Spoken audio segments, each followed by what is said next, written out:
wabarakatuh. Selamat siang anak-anak. Bagaimana kabarnya hari ini? Nah,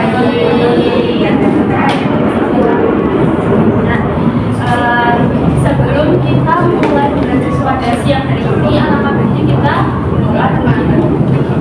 Untuk kelasnya.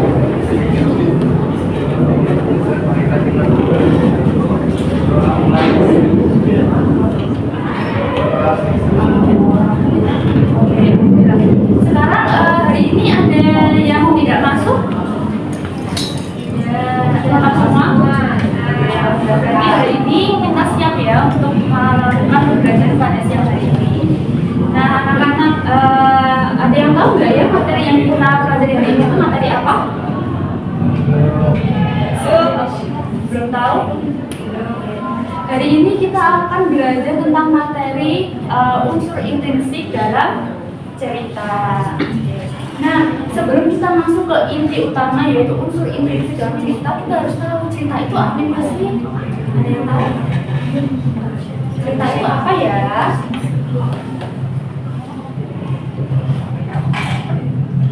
Ada yang tahu nggak cerita itu apa?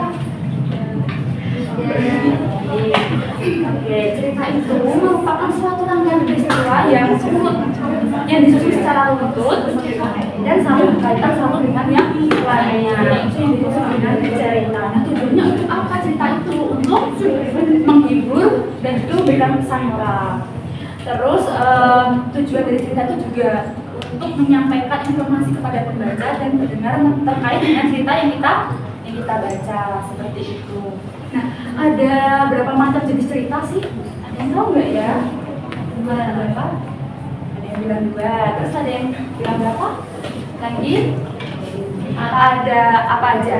Dongeng. Terus cerita rakyat, betul. Terus cerpen. Tapi masih banyak lagi jenis-jenis cerita.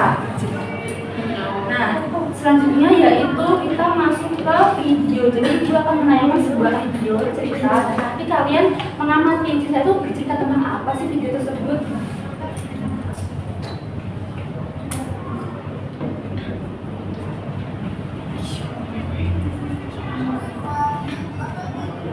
Oke, nah anak-anak tadi itu cerita terkait apa ceritanya? Mengenai apa? Orang yang mencuri. Nah, malunya lobster.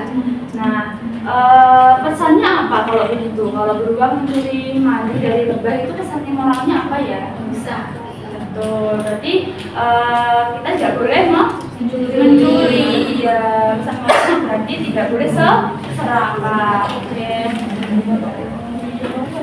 Nah, tokohnya apa aja berarti di situ? Terus lebah.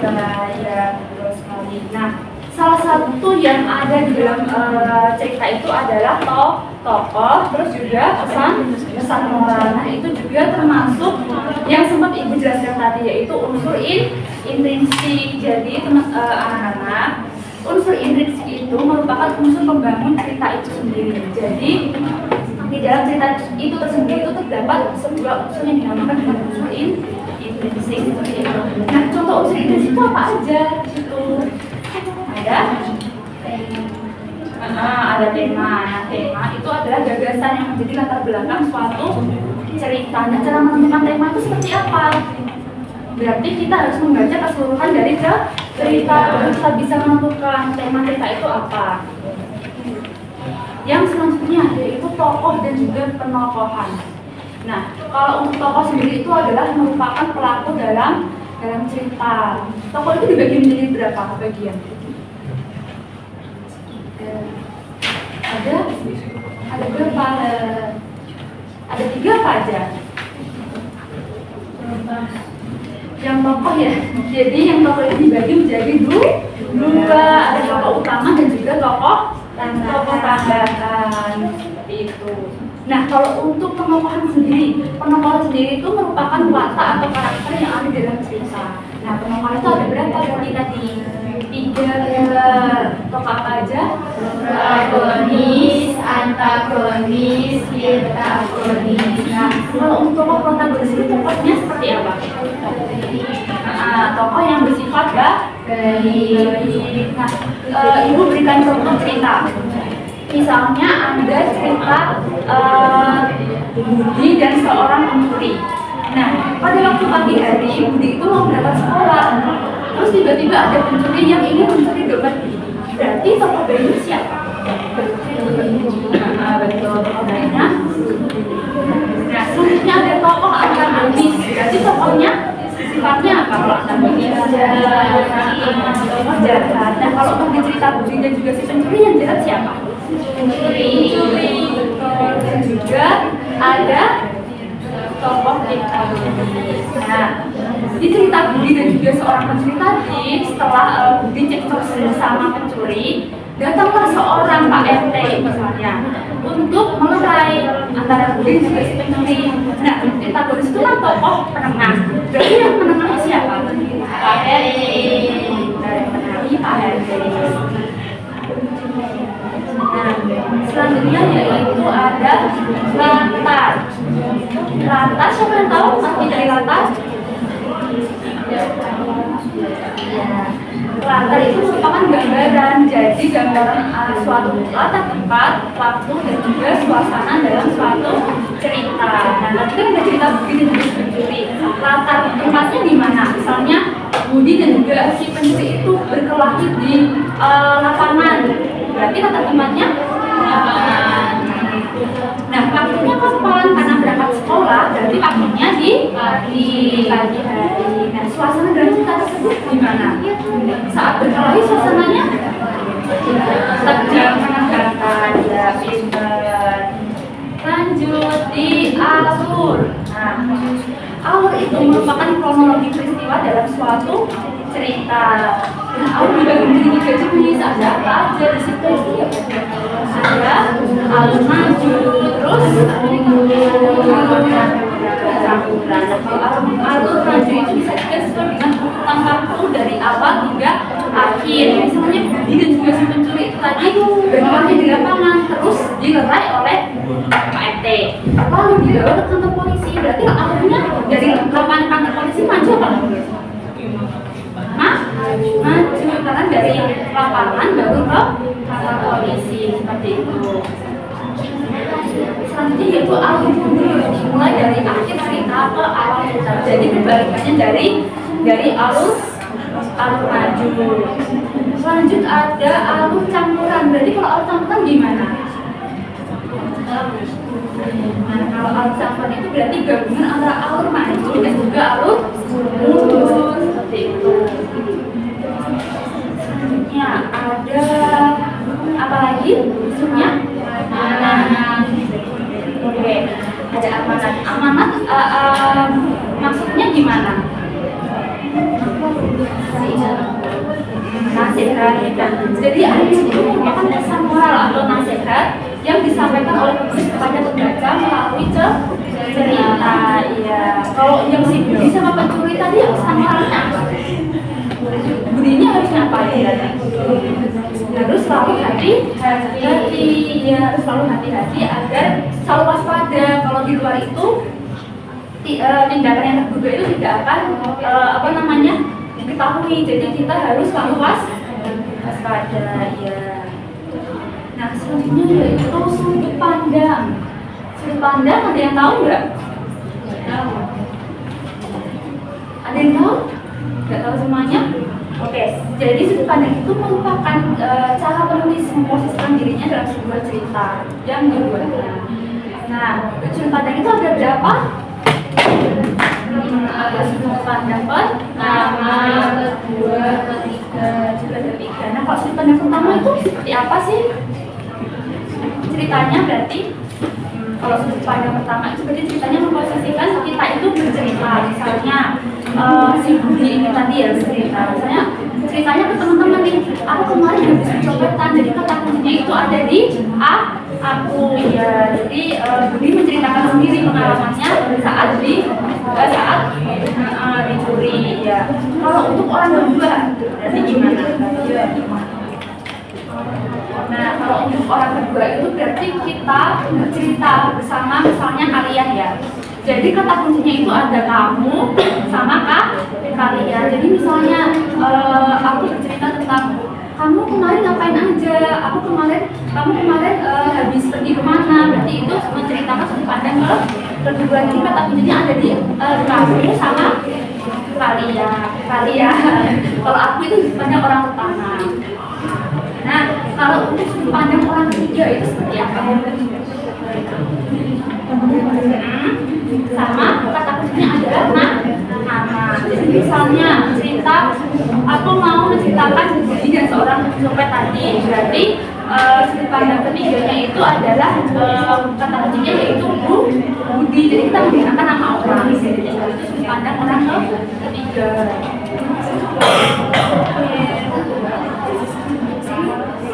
Nah, sampai sini ada yang masih belum paham, mungkin boleh ditanyakan. Sudah paham semuanya?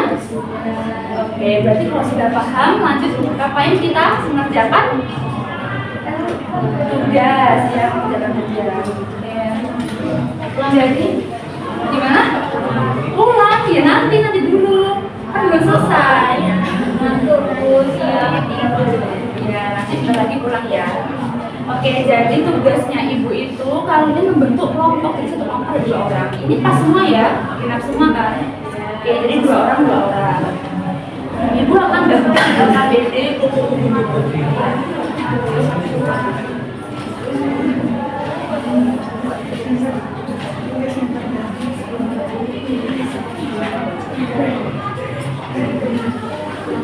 Nah, ibu akan jelaskan dulu ya cara kerja dari KBD. Nah, di situ kan ada cerita ya, anak-anak. Di situ ada cerita. Ceritanya apa? Judulnya Berbeda Wahina. Kita mau ngapain di adegan cerita itu?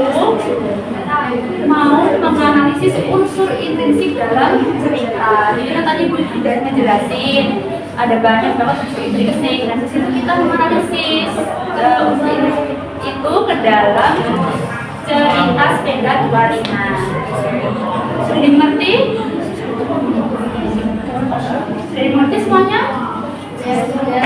Oke, silakan dikerjakan. Kalau ada yang nggak tahu boleh tanyakan.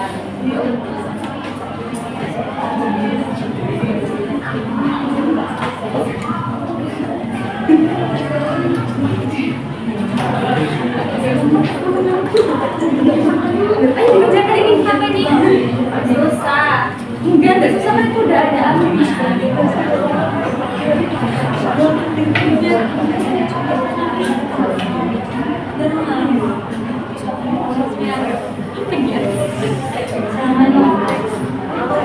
Ayo dikerjakan bersama kelompoknya masing-masing, tidak bisa disorot.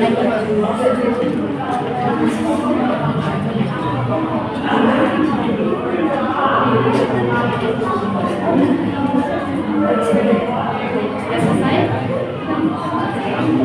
Sudah selesai belum?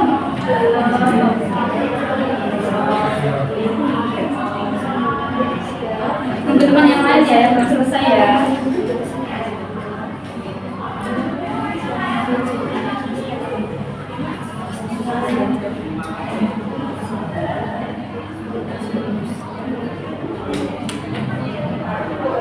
Sudah semuanya? Mari kita bahas bersama-sama. Ini mau presentasi atau enggak? Ya udah dibahas bareng-bareng aja ya. Oke. Judulnya apa tadi? Sepeda Wahina. Iya, yang pertama itu kita mencari apa? Mencari tema. Itu temanya apa? Sepeda Wahina itu percaya diri sama apa lagi? Iya, kepercayaan diri sama menghargai usaha sendiri. Oke, buktinya yang mana? Ada yang bisa baca buktinya? Yang paragraf berapa kalian?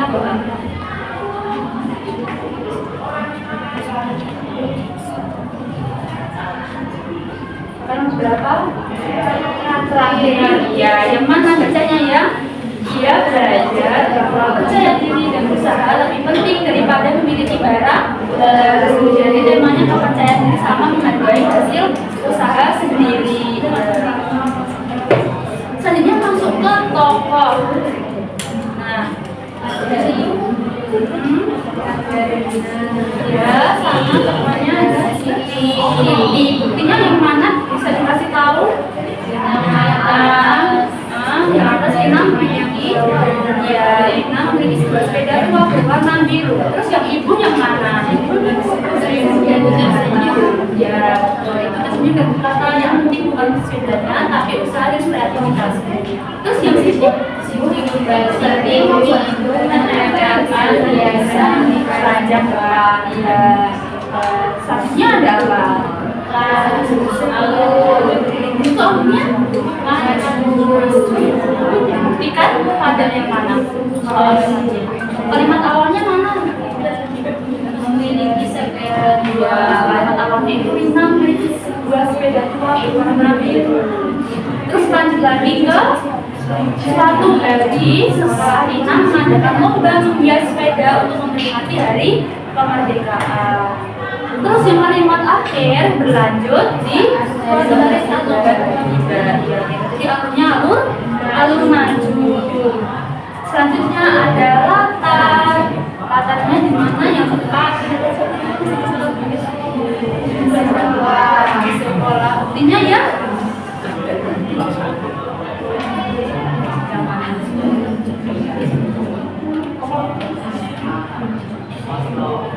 Saat ini ya, saat Rina berangnya yang mana? Di kelas.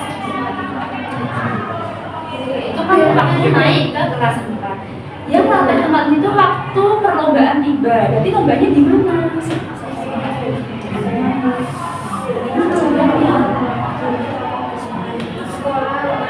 sekolah. Itu kan lombanya langsung di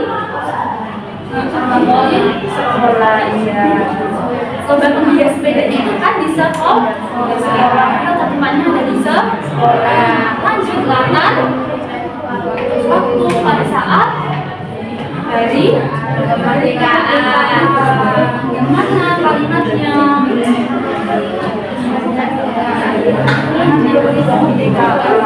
Lanjut ke latar. Suasananya bagaimana?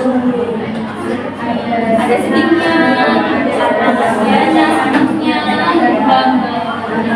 Kalau sedihnya waktu apa? Merasa ini waktu suasana sedihnya itu waktu Rina merasa pindah pada sepeda tuanya. Kalau waktu bangganya, waktu Rina mendapat penghargaan sebagai sepeda paling kreatif. Ya. Lanjut amalannya apa?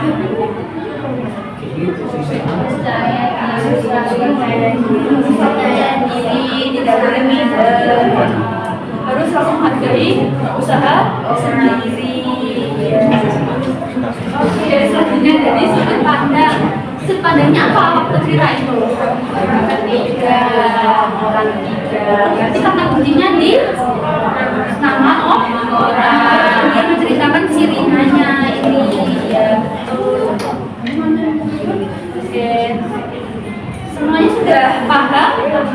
Sudah terkait dengan tema, tokoh, alur kata, terus juga ada amalan dan sudut pandang. Semuanya sudah paham? Sudah paham. Berarti ibu kasih penguatan sedikit supaya kalian bisa lebih paham lagi. Penguatannya dengan apa? Dengan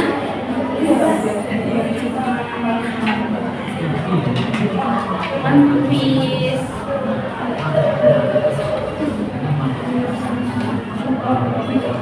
Oke.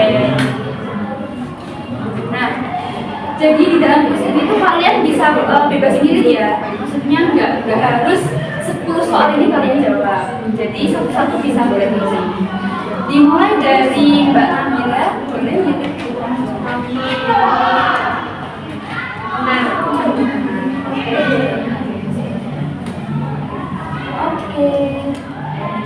Tokoh yang selalu menghadapi masalah atau berusaha mencapai tujuan tersebut tokoh apa? Yang selalu menghadapi masalah, yang selalu dihadapkan dengan masalah. Iya, tokoh pinter. Ye, betul sekali. Ternyata semuanya sudah bisa. Kita tepuk tangan dong buat semuanya. Sekarang semuanya sudah paham ya terkait dengan unsur intrinsik dalam suatu cerita. Sudah paham semuanya? Sudah. Selanjutnya nanti minggu depan kita akan membahas tentang unsur ekstrinsik, yaitu unsur dari luar cerita seperti itu. Nah, karena pembelajaran hampir saja selesai, berarti karena kita awalnya berdoa, akhirnya harus berdoa. Pinter. Apa lagi? Ayo kita berdoa terlebih dahulu. Berdoa mulai. Berdoa selesai. Oke, terima kasih anak-anak. Ibu harap materi yang hari ini kita pelajari semoga bisa bermanfaat ke depannya. Oke, sekian. Assalamualaikum warahmatullahi wabarakatuh.